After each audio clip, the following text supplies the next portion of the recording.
ज्येष्ठ माह के कृष्ण पक्ष की अपरा एकादशी व्रत कथा का महात्म्य।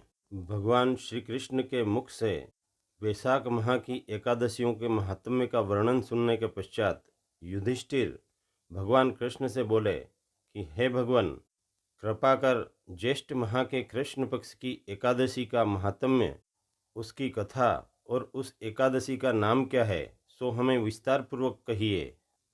राजा युधिष्ठिर की बात सुनकर भगवान कृष्ण बोले कि हे राजन, ज्येष्ठ माह के कृष्ण पक्ष की एकादशी का नाम अपरा है, क्योंकि यह एकादशी अपार धन देने वाली है। यह पुण्यों को देने वाली और पापों को नष्ट करने वाली है। जो मनुष्य इस एकादशी का व्रत करते हैं, उनकी लोक में प्रसिद्धि होती है। अपरा एकादशी व्रत के प्रभाव से ब्रह्म हत्या, भूत योनि, पर निंदा आदि के पाप नष्ट हो जाते हैं। इस एकादशी का व्रत करने से पर स्त्री के साथ भोग करने वालों के महापाप नष्ट हो जाते हैं। झूठी गवाही, असत्य भाषण, झूठा वेद पढ़ना, झूठे शास्त्र बनाना, ज्योतिष का असत्य भाषण, वेदों की गलत व्याख्या करना आदि सभी पाप इस अपरा एकादशी व्रत के प्रभाव से तत्क्षण नष्ट हो जाते हैं। जो क्षत्रिय होकर भी अथवा जो सैनिक युद्ध क्षेत्र से भाग जाते हैं तथा जो गुरु से शिक्षा ग्रहण करने के पश्चात भी उनकी निंदा करते हैं, उन्हें शास्त्रों में महापापी कहा गया है। ऐसे पापियों के पाप किसी भी प्रकार का पुण्य फल अर्पित करने के पश्चात भी नष्ट नहीं होते, परंतु अपरा एकादशी व्रत के पुण्य फल को ऐसे पापियों के निमित्त अर्पण किया जाए तो उनके महापाप नष्ट हो जाते हैं। अथवा वे पापी जीते जी हृदय से पश्चाताप करते हुए अपरा एकादशी व्रत को धारण करते हैं तो उनके पाप नष्ट हो जाते हैं और उन्हें स्वर्ग की प्राप्ति अवश्य होती है। इस व्रत को न करने पर वे पापी अनंत काल तक नरक में पड़े रहते हैं।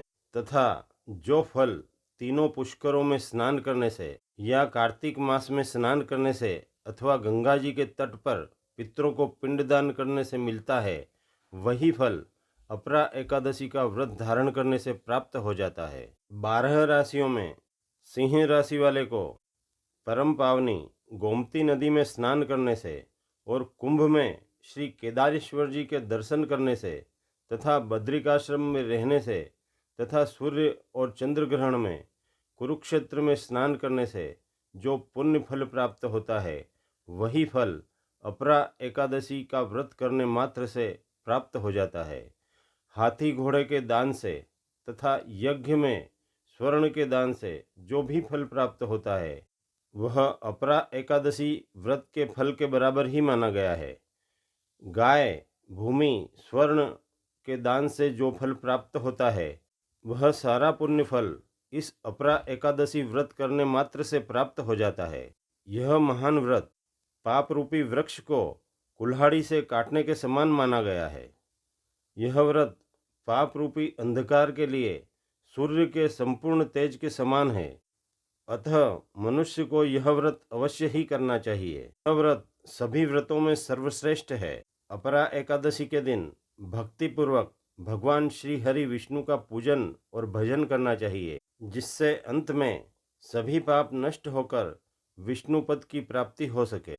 हे राजन, मैंने इस अपरा एकादशी व्रत की कथा लोकहित में कही है।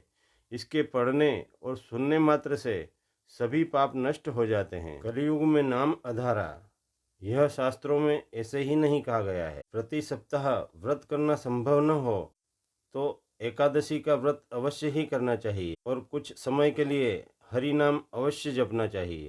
जय जय श्री कृष्णा।